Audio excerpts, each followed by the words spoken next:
After 1871, loyalty towards the national state in Europe grew with the expansion of male and female suffrage. As a result, the multi-party system was created, and the people were more accurately represented in government. However, not all went well. Conservatives used a false sense of unity to take attention away from class issues, ultimately resulting in the creation of Europe's imaginary enemy, the Jews. Led by Bismarck, the German Empire looked toward economic growth and unification. Bismarck subjected the Catholic Church to government control in the Kampf, losing his battle to suppress Catholicism. Other European governments followed in his footsteps and spread protectionism, raising tariffs, international name-calling, and trade wars. Despite Bismarck's attempts, the Marxist German Social Democratic Society popularized.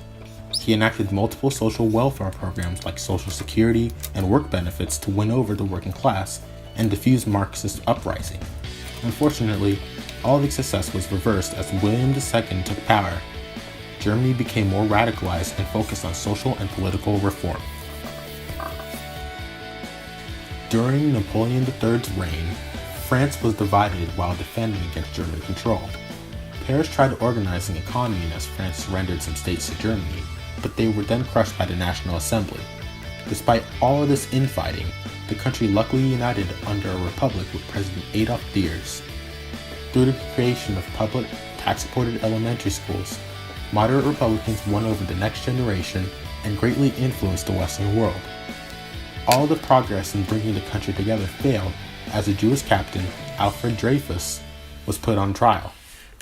This affair split France into the Catholics and anti-Semites, and civil libertarians and radical Republicans. As a result, church and state was separated, and Catholic education diminished greatly through government pressure.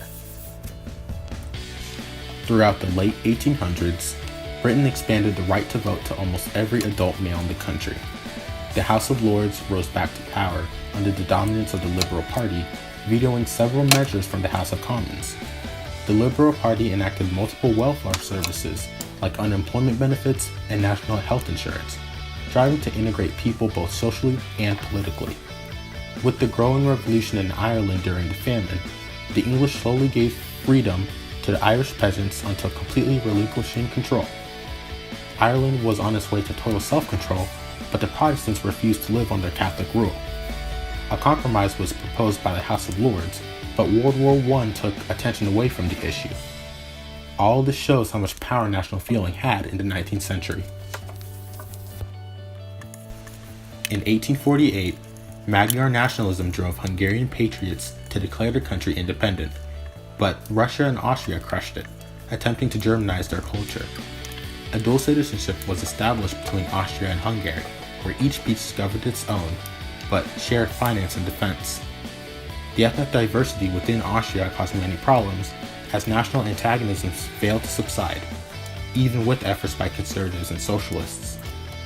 The Magyar nobility restored their constitution in 1876 and used it to dominate the poor, seeking independence from Austria, but the different nationalities within Austria also wanted independence. Nationalism destroyed the Austro-Hungarian Empire. In 1871, the German Empire took huge strides in emancipating Jews through their constitution, but discrimination lived on as they were excluded from government jobs.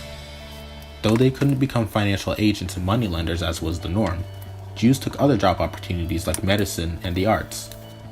While they upped their status, anti-Semitism grew with the notion that the Jews posed a biological threat to Christians and wanted to dominate the world. Additionally, political parties were created by anti-Semites to degrade Jews for support. Even Russians used hatred of the Jews to curve attention away from the resentment towards the government. All this ill treatment led to the Zionist movement, where Jews created their own state in Palestine to live free of social prejudice.